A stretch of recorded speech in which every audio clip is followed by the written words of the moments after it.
Lepo pozdravljeni in dobrodošli v mojem knjižnem kotičku. Današnjo prav posebno pravljico z velikim veseljem poklanjam Iris, ki vsak večer zaspi v čudovitem pravljičnem svetu mojega knjižnega kotička. Draga Iris, iskrena hvala. Tokrat nas čaka zgodba o deklici Suzi, ki se je podala v gozd iskat svojo izgubljeno muco. A ravno takrat se je začelo dogajati nekaj zelo skrivnostnega. Začele so krožiti govorice o veliki modri pošasti, ki se nahaja ravno v gozdu. Je ta pošast res strašna in nevarna? Ali pa se morda za njenim velikim videzom skriva nekaj povsem drugega? Predlagam, da se udobno namestimo in prisluhnemo pravljici za Iris z naslovom Kdo se boji velike modre pošasti?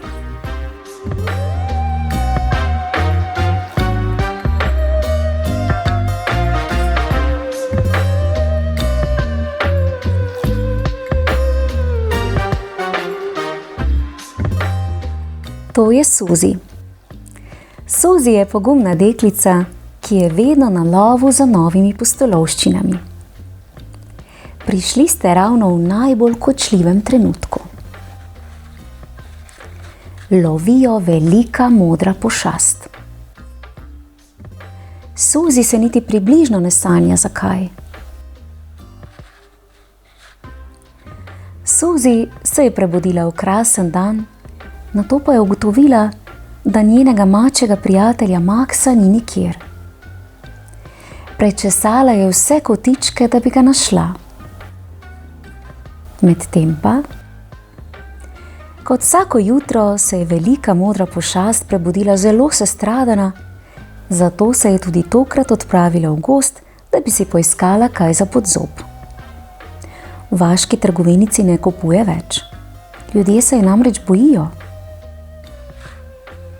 Medtem pa pri Suzi. Pogledala je povsod, po hiši, po vrtu, zažvižgala je. Zaklicala njegovo ime. Svojega mucka je skušala privabiti celo z njegovim najljubšim hrustljavim priboljškom.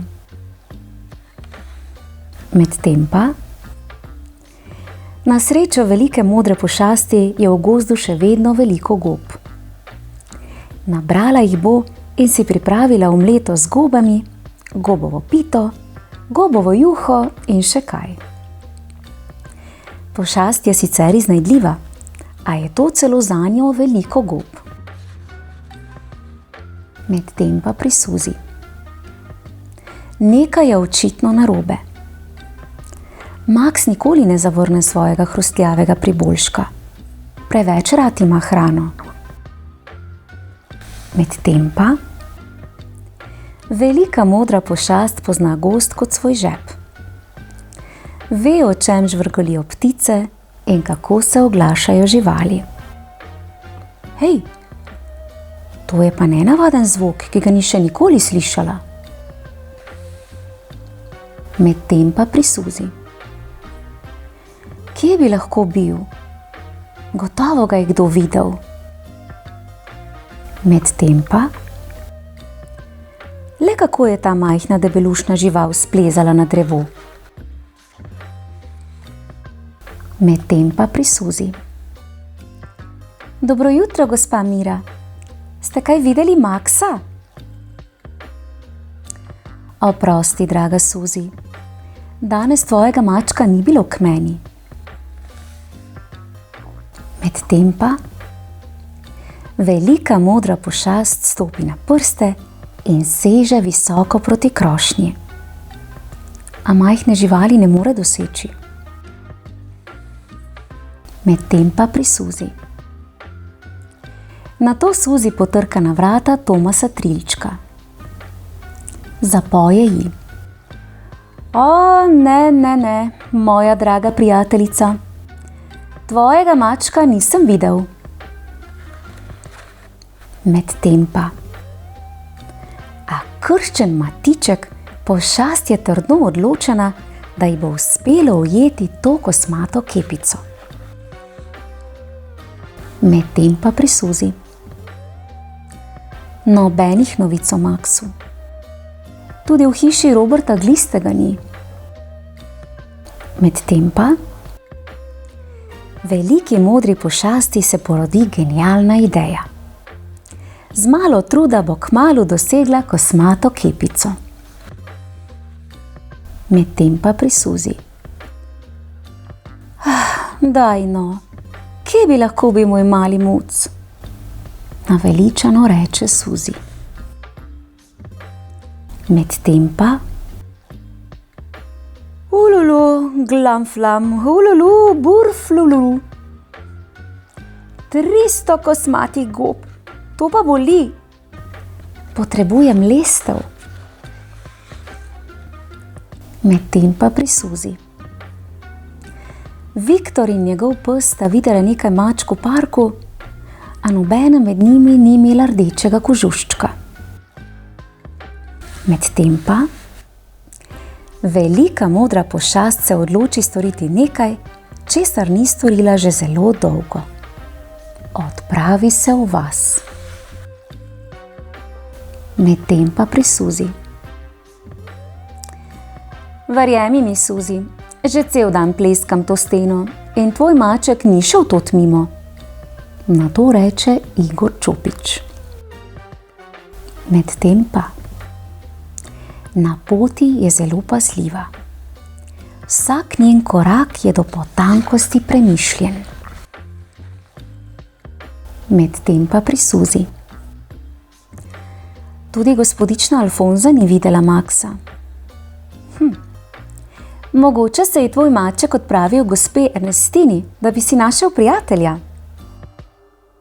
Medtem pa, zrak je čist. Medtem pa pri Suzi. 1, 2, 3, 6, 7, 8, 9 pa je vedno zunaj. Ne, Suzi, tvojega mucka ni v moji hiši.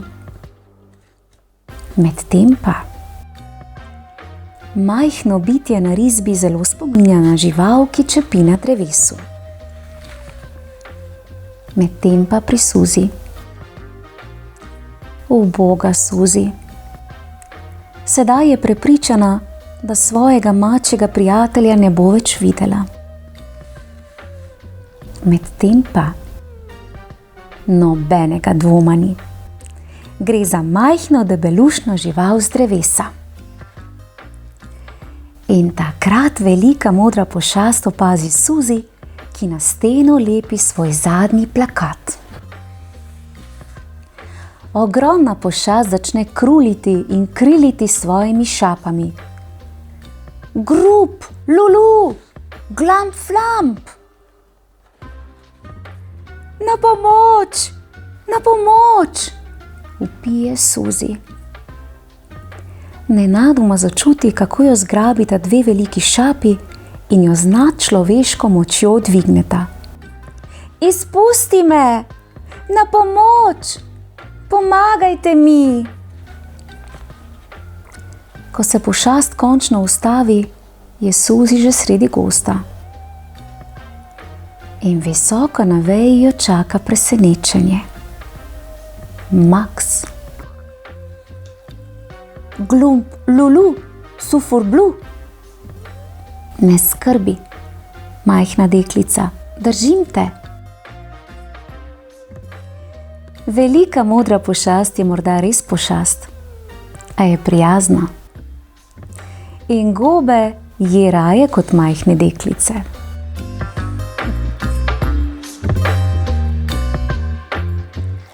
Kako skrivnostna in hkrati srčna zgodba.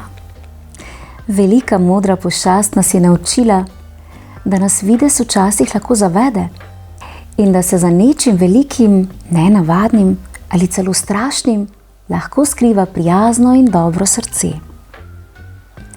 Draga Iris, naj te ta pravljica vedno spominja, da pogum ni le v tem, da se nečesa ne bojiš, ampak tudi v tem, da znaš pogledati srcem in verjeti v dobro.